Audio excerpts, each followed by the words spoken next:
우리 투자자들의 수준을 뛰어넘는, 전례를 뛰어넘는 규제가 나올 가능성을 배제할 수가 없다. 다주택자 입장에서는 굉장한 공포를 느껴야 되고 1주택자 입장에서는 가격이 이미 이렇게 올라간 갈아타기를 하기 전에 적어도 한두 달은 기다려 봐야 되고, 무주택자 분들도 어떤 좀 센 게 나와서 나한테도 좀 기회가 올 것인가, 내 집 마련 전에 한 번 정도는 기다려 볼 수 있는 타이밍이 온단 말이에요. 그냥 뭐 평이한 정도의 규제, 많이 봤던 수준이 나왔다, 오히려 더 마음을 놓을 수가 있죠. 그럼 여기서 조금씩 올려나가면은 뭐 문재인 정부 시절 정도로 가겠구나. 그게 아니라고 한다면 한 번 정도 흔들릴 수 있단 말이에요. 6개월 내지 한 1년 반 정도. 지금은 공포에 지금 떨고 있어야 된다.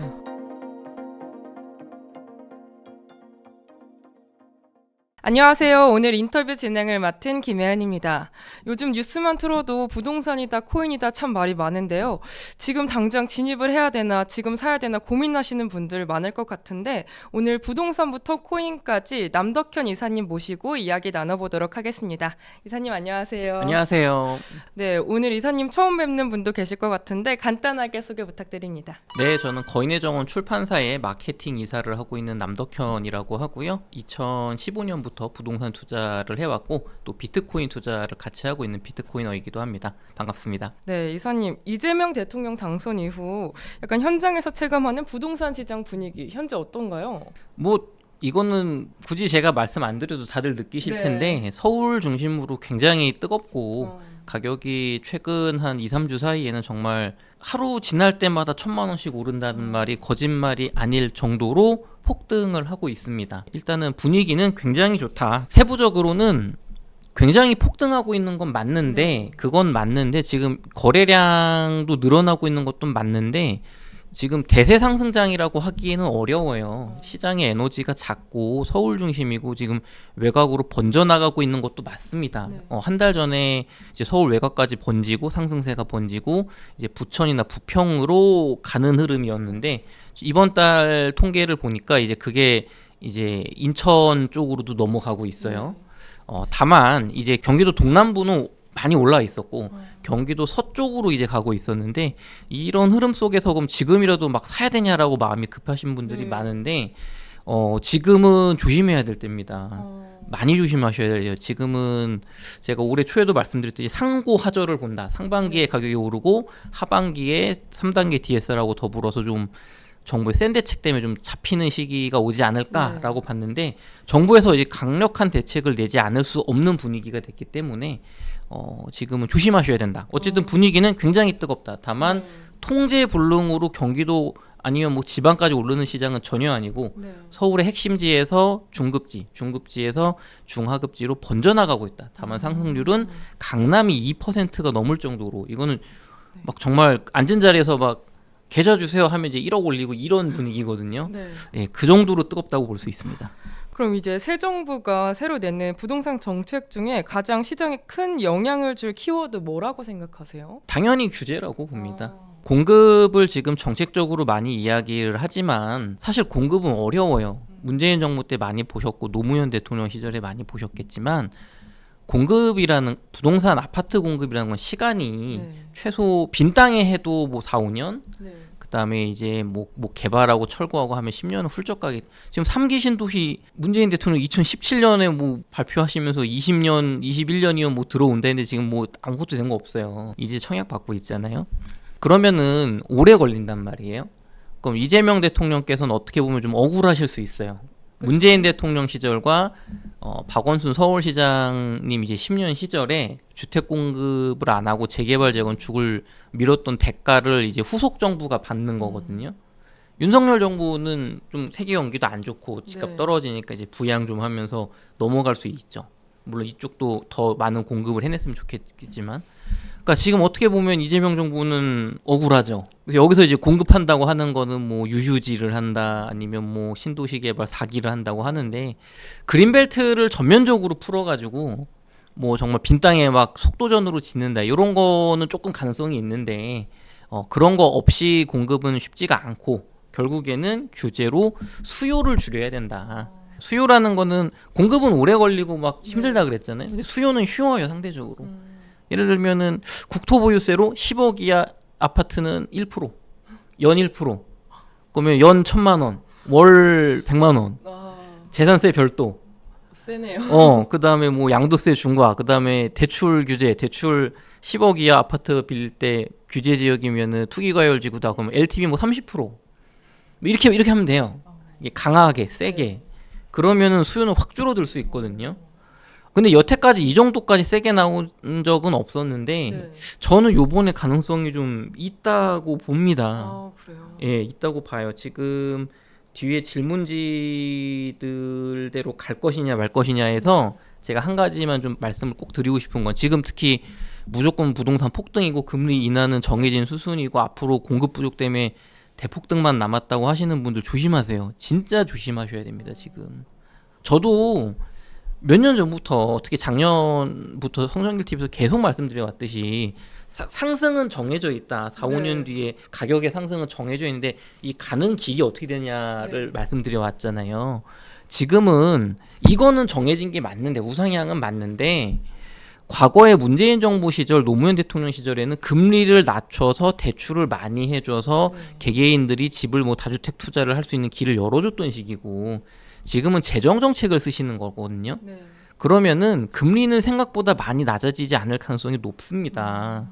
돈을 직접 꽂아주는 거기 때문에 인플레이션 압력이 세진단 말이에요. 이거 어려운 얘기니까 넘어가고 조금 더 직접적인 얘기 말씀드릴게요. 최근에 대통령께서 임명하시려고 했던 오광수 아마 민정수석이실 거예요.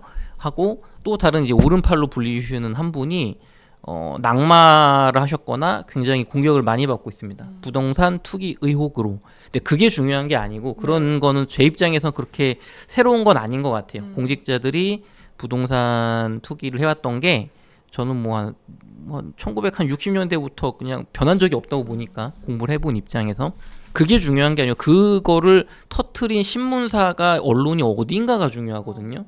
보통 대통령 임명되고 6개월에서 1년 동안은 이제 허니문 기간이에요. 사실 뭐 이렇게 뭐 나온 게 없잖아요. 그쵸. 결론이. 그러니까 그때는 뭐 이제 이 대통령의 좋은 점, 뭐 소통을 한다, 아침 일찍 출근한다. 뭐 이명박 대통령의 대표적이죠. 얼리버드. 뭐 공무원들이 지금 뭐 일하느라 죽는다. 뭐 소탈하다, 소통한다. 뭐 이런 것들 기사 나오고, 보통 영부인들 패션이라든가 뭐 이런 것들 나오면서 기대된다라고 하는 게 보통 그 친민주나 친국민의힘 계열, 진보나 보수 친신문이 그런 걸 하는 거고, 반대쪽 언론은 이런 거를 좀 해라. 이렇게 막 좋은 것만 얘기해 주는 게 아니라 뭐 노동계를 좀 챙겨라, 뭐 서민을 좀 챙겨라, 뭐 건설업을 좀 챙겨라 하면서 이제 주문을 하고, 공격은 아직 안 들어가는 시기거든요. 그런데 굉장히 이례적으로 거의 제가 본 정부 중에 최초인 것 같아요. 지금 대통령 되신 지 얼마 되지도 않았는데 경향신문, JTBC, 그리고 뉴스타파 같은 진보 세력 신문에서 이재명 정부가 임명하려는 그 고위 공직자들의 부동산 투기 의혹을 직접적으로 파헤치면서 낙마를 시켰고, 혹은 낙마를 시키려고 하고 있습니다. 이거는 굉장히 이상한 거예요. 지금 그 자리를 두고 다투는 걸 수도 있고, 정책 전반적인 부분에 대해서 뭔가 이견이 있는 거거든요. 이재명 좀 정부와 진보 세력의 어떤 메인 진보 세력의 이게 지금 충돌하고 있는 거예요. 그러면은 여기서 이쪽에 굴복을 해서 혹은 뭐 타협을 해서 정책이 나올 수도 있겠지만, 그렇게 되면은 우리 투자자 입장에서 오히려 쉽죠. 노무현 대통령 시즌 3가 나오겠구나. 김수현 수석이 예전에 문재인 대통령 시절에 했었던 그런 어떤 뭐 투기 과열주고, 뭐 세금 양도세 중과, 임대사업자 혜택, 뭐 박탈, 이런 어떤 일련의 수순이 조금 더 강화되는 수준으로 나오겠구나라고 예상을 하고 움직이면 또 지방장이 올 거고 다주택 투자의 기회가 온다, 이런 걸로 지금 다들 가고 있는데, 이재명 대통령은 승부사입니다, 여러분. 성남시장 시절에 전임 보수 정부에서 빚을 많이 안겨줘요. 한 6천억을 남겨놨어요. 그래서 그걸 가지고 공격을 하고 이제 준비를 하고 있었거든요. 잘 못해가지고 이제 막 빚더미 앉았다라고. 그러니까 되자마자 그걸 터트려가지고 모라토리엄 선언, 빚 못 갚겠다. 전임 시장이 이렇게 똥 싸놓고 갔다. 그러면서 사람들이 알게 했어요, 대중들이. 뭐야, 전임 정부가 이렇게 해서 보수 시장이 이렇게 빚을 많이 남겨놨어? 터트려놓고 그거를 다 갚았어요. 그것 때문에 인기가 하늘을 찔렀습니다. 물론 그 뒤에 이제 여러 가지 대장동 사태라든가 이런 것 때문에 좀 여론에 좀 이게 있었지만, 중요한 거는 이분은 승부사라는 거예요. 그럼 지금 이런 대립구도 속에서 어떻게 보면 집안 싸움이죠. 여기서 제가 생각을 해봤단 말이에요. 어떻게 하면은 여기서 확실히 정권 초에 흔들리지 않고 본인의 투자나 국정 철학을 이끌어갈 수 있을까? 결국엔 지지율이거든요. 그렇죠. 국민의 압도적인 지지. 그러면 지금 진보 정부를 투표를 했거나 중도면서도 민주당 이재명 대통령을 찍었던 분들이 원하는 게 뭘까요? 부동산 쪽에서 뭘까요, 과연? 집값 안정? 집값 안정이죠. 집값 안정이잖아요. 집값을 좀 잡았으면 좋겠다. 네. 그리고 나도 좀 기회가 왔으면 아, 좋겠다잖아요. 근데 지금 명분이 너무 좋죠. 잠만 자면 막 1,000만 원씩 오른다. 일주일에 1억씩 오른다. 강남 원베일리 뭐 60억 찍는다. 100억 간다. 상대적 박탈감. 지방은 지금 다 떨어지고 있고. 맞아요. 그러면은 여기서 특단의 대책으로 여태까지 우리가 경험하지 못했던 수준의 세금, 경험하지 못했던 수준의 대출 규제, 경험하지 못했던 수준의 압박이 들어왔을 때 지지를 해줄 수 있는 국민이 더 많단 말이에요. 지금 퍼센트상으로. 특히나 다주택자들을. 그러면은 여기서 물러나고 타협을 할 것이냐, 아니면 한번 정말 세게 나올 수 있느냐라고 봤을 때 저는 강한 규제가 예상 의외로 우리 투자자들의 수준을 뛰어넘는, 전례를 뛰어넘는 규제가 나올 가능성을 배제할 수가 없다 지금. 그렇기 때문에 지금은 공포를 느껴야 될 때고, 다주택자 입장에서는 굉장한 공포를 느껴야 되고, 네. 1주택자 입장에서는 갈아타기, 지금 가격이 이미 이렇게 올라간 갈아타기를 하기 전에, 몇 억을 대출 더 받아서 하기 전에 적어도 한두 달은 기다려 봐야 되고, 무주택자 분들도 어떤 좀 센 게 나와서 나한테도 좀 기회가 올 것인가 하고 한 번씩 내가 지금 내 집 마련 전에 한 번 정도는 기다려 볼 수 있는 타이밍이 온단 말이에요. 물론 여기서 이거 봤더니 그냥 뭐 평이한 정도의 규제, 많이 봤던 수준이 나왔다. 그러면은 오히려 더 마음을 놓을 수가 있죠. 네. 그럼 여기서 조금씩 올려나가면은 뭐 문재인 정부 시절 정도로 가겠구나. 근데 그게 아니라고 한다면 한 번 정도 흔들릴 수 있단 말이에요. 6개월 내지 한 1년 반 정도. 그렇기 때문에 지금은 공포에 지금 떨고 있어야 된다. 그렇게 말씀드리겠습니다.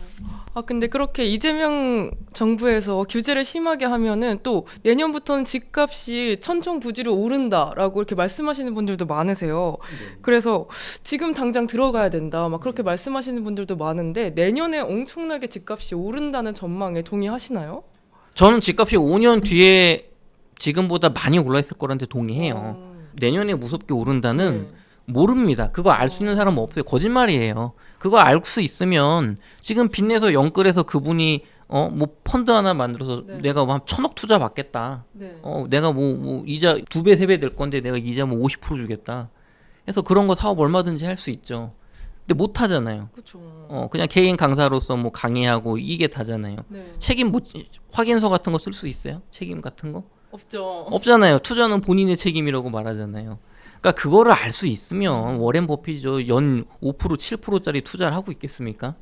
그러니까 그거는 이제 어떤 의미로 얘기를 하시는 거냐면, 공급이 부족한 상태에서 사람들이 이미 수요가 불이 붙었고 서울에 대한 믿음은 확실한데 금리는 어쨌든 조금씩 인하 기조로 가고 있고, 또 재정을 많이 푼다는 건 이제 인플레이션이 늘어난다는 거니까 미국도 달러를 막 찍어내고 있고, 그러니까 결국 집값이 오를 수밖에 없다. 요거는 뭐 원론적으로 맞는 얘기죠. 근데 제가 아까 조금 전에 얘기 드렸지만 공급이 부족한 건 맞단 말이에요. 3년 동안 서울 공급이 부족한 건 팩트예요.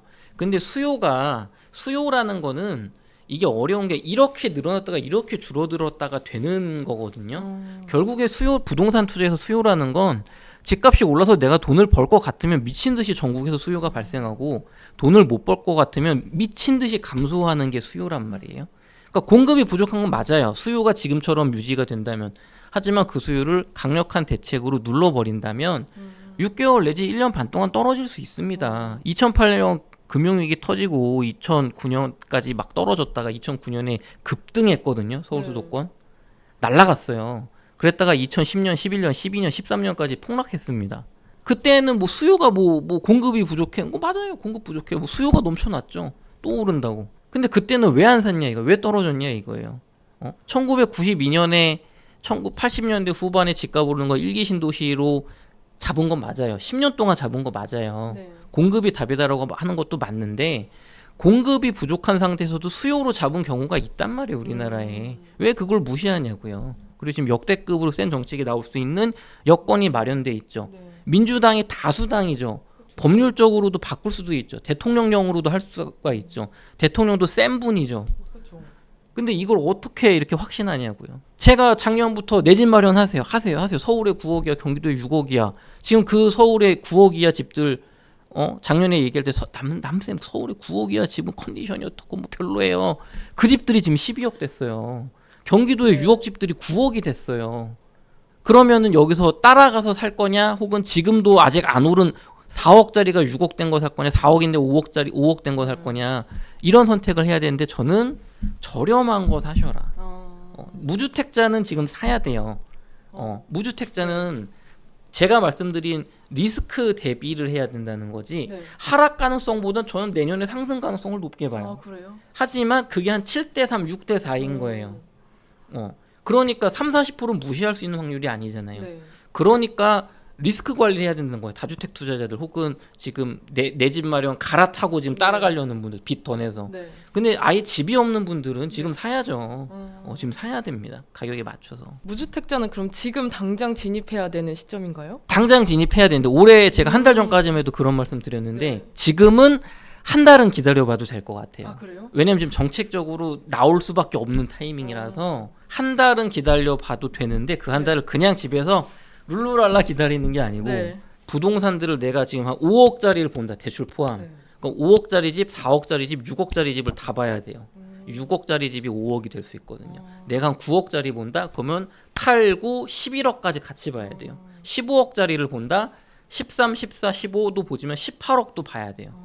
그 집들이 정책에서 세게 흔들려서 떨어졌을 때 한 급지 높은 것까지 내한테 기회가 올 수 있거든요. 네. 거기까지 레이더망을 가지고 계셨다가 정책이 세게 나와서 흔들려서 가격이 하락하면 그걸 잡아야 되는 거고, 얘기 정책 봤더니 이게 뭐 시원찮어. 그러면 네. 내 돈에 맞춰서 사는 거고, 더 오를 것 같아. 그럼 빨리 서둘러야겠죠. 그냥 시간을 관망하는 게 아니라 네. 집을 보면서 준비했다가 결과 정책을 보고 결정을 내리는 그런 시기로 삼으셔야죠. 근데 7월에 그 스트레스 DSR 그게 3단계가 도입된다고 하잖아요. 네. 근데 그러면은 대출 많이 하셔야 될 텐데 그 7월 전에 미리 사야 되는 거 아니에요? 다들 그 심정으로 네. 움직이셨는데 네. 이제 늦었잖아요. 네. 그 시기 지났고 많이 올랐잖아요. 네. 스트레스 DSR 3단계가 물론 대출을 줄이는 게 맞는데 네. 따져보면 그렇게 많이 안 줄어요. 특히 언론에서 약간 좀 의도가 있다고 보이는데 네. 그 이렇게 신문도 그렇고 국토부나 이런 데서 나오는 자료 같은 거 보면 맨날 네. 가산금리 1.5% 이렇게 붙이거든요. 맞아요. 그러니까 그게 되게 치사한 거예요. 공부를 안 한 국민 여러분들은 가산금리 1.5%라고 하면 그 언론사들이 진짜 이걸 좀 잘해야 되는데 그러면 야 금리가 대출 금리가 3.5%인데 가산금리 1.5%면 5%에 빌려주게 되나 보다라고 생각되지 않아요? 그쵸. 그게 아니고 이게 뭐 DSR, DTI라는 게 있는데 네. 내가 한 달에 얼마씩 상환할 수 있냐, 그거 어디까지 빌려줘야 되냐 그런 걸 계산할 때 그때 금리를 1.5%를 붙여서 조금 더 타이트하게 본다는 거지 실제 대출 금리는 시중 금리에 맞춰서 3.5, 8% 이렇게 나가는 거예요.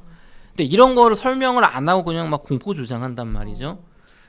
그렇게까지 줄지 않습니다. 스트레스 DSR 3단계로는. 다만 이제 재료로 쓸 수 있는 거죠, 이게. 어떤 하락의 재료. 그러니까 정부나 어떤 지금 잡아야 되는 기관 입장에서는 공포를 줘야지 지금 잡힐 테니까 굳이 이런 거 설명 안 하는 거죠. 오히려 스트레스 DSR 3단계보다는 투기과열지구 아니면 뭐 조정대상 지역 이런 거 되는 순간 그냥 LTV 막 20-30%씩 줄거든요.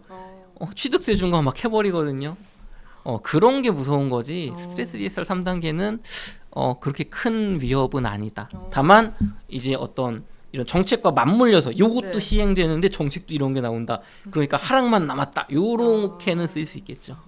또 이제 서울 같은 데는 굉장히 천천부지로 오르고 있지만 지역은 또 굉장히 안 좋다는 말이 많아요. 그래서 지역별로 희비가 엇갈릴 거란 전망도 많은데 정책 영향을 특히 많이 받을 지역이 있다면 어디가 있을까요? 서울의 중하급지에서 중급지 정도가 될 것 같아요. 이쪽은 지금 가격이 많이 급등해서 따라 올라가고 있는데 네. 기본적으로 특히 구축 아파트가 그렇습니다. 많은 분들이 선호해서 가는 것보다는 가고 싶은데 신축의 대단지 새 아파트 역세권이 너무 올라서 꽝 대신 닭으로 잡고 있거든요. 네. 노량진 뉴타운 새 아파트 사고 싶은데 너무 비싸가지고 그냥 마포에 한 10년 이내 된 거 사는 거예요. 내 돈이 이제 안 돼서 그것도 대출을 더 내서 이런 식이거든요. 그런 아파트들이 좀 흔들릴 수 있죠. 사람들이 강남의 원베일리만큼 여기가 앞으로도 계속 무조건 올라갈 최상급지로 생각은 안 하니까 그렇죠. 그런 게 있고, 두 번째로는 반면에 수혜 지역 같은 경우는 지방입니다. 지방. 예를 들면 대구 같은 곳이 대표적인데 정부에서 강력한 대책으로 서울의 상승을 좀 묶는 게 만약에 나온다면 네. 그 다음 수순은 정해져 있어요. 그럼 어떻게 합니까? 그럼 서울 안 사고 어떻게 해요? 딴 쪽으로 돌려야죠. 투자자들을, 실거주자들을. 지방 미분양 주택에 대한 혜택을 줄 수가 있는데, 다만 여기서 지금 변수가 하나가 생긴 게, 문재인 정부 때는 이게 거의 그냥 정해진 거였어요. 왜냐면 금리를 낮춰가지고 통화 정책을 가지고 어떤 시장 활성화, 건설 경기 활성화, 지방 활성화를 했기 때문에 금리를 낮춰줄 테니까 지방의 아파트들을 저금리로 대출받아서 뭐 세제 혜택으로 사세요가 수순인데, 지금 재정 정책이란 말이에요. 금리가 생각보다 안 내려갈 수가 있기 때문에 투자자들이 무조건 지방에 막 다주택 투자, 요것도 조금 리스크가 있어요. 생각보다 더딜 수가 있거든요. 다만 지방의 실수요자들한테는 굉장한 기회가 올 겁니다. 그러니까 무주택자분들, 1주택자 갈아타기 분들은 금리도 조금 낮춰졌어. 그리고 뭐 어차피 나는 뭐 양도세 중과 이런 거 없으니까 1주택자니까, 무주택자니까, 이런 분들한테는 서울이 묶였다, 여기가 재미가 없을 것 같다라고 할 때 이제 지방으로 어떤 실수요가 먼저 돌고, 지방의 실수요자들이 서울에 집을 사고 대구에는 전세 사는 게 아니라 야, 서울도 이제 떨어질 것 같아. 그럼 대구에 그냥 내 집 사자. 여기 싸니까 대출도 잘해주니까. 그 수요가 먼저 들어오고, 그 다음에 이제 다주택 투자 수요가 들어올 여건을 만들진 좀 정책을 봐야죠. 예. 그렇게 좀 지방에도 온기가 돌게 하지 않을까. 다만 이거는 정책이 나오는 걸 봐야 돼요. 예. 아직은 이릅니다. 이제 기준금리도 인하됐고 정부는 30조 규모의 추경을 예고를 했어요. 유동성은 어느 자산군에 가장 먼저 반영이 될까요? 뭐 주식, 부동산, 코인 뭐 여러 가지가 있겠지만 뭐 이제 코인 일단 아시는 분이 적어서, 우리나라가 돈 찍는 거보다는 이제 글로벌 자산이니까 미국이 돈 찍는 게 훨씬 민감할 거고, 주식, 부동산인데, 저는 그래서 지금 이재명 정부의 센 정책이 조심해야 된다고 하는 게, 주식 부양 상법 개정을 하신다는 거잖아요.